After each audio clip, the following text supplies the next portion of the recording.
Guys আসসালামু আলাইকুম। আমার এটা দোকান দেখেন, আমার কি সর্বনাশ করে গেছে কাস্টমার।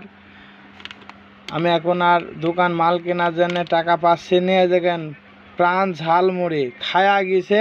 দেখেন তাহলে আমি এখন কি করে মাল তুলবো? দেখেন টাকা দিয়ে গেছে, বেরি খায় গেছে, কিন্তু গুল থুই গেছে। গাইজ গুল থুই গেলে আমি কি করে চলবো?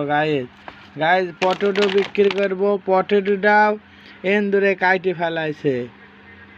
আমি এখন বর্তমান সর্বশান্ত।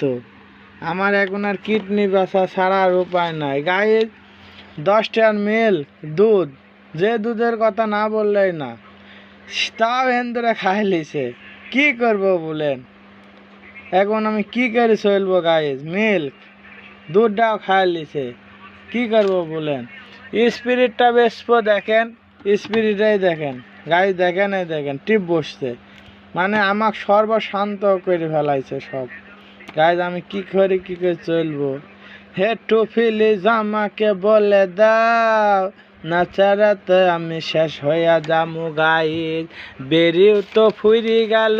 গাইজ টাকা পাবো কতি গো?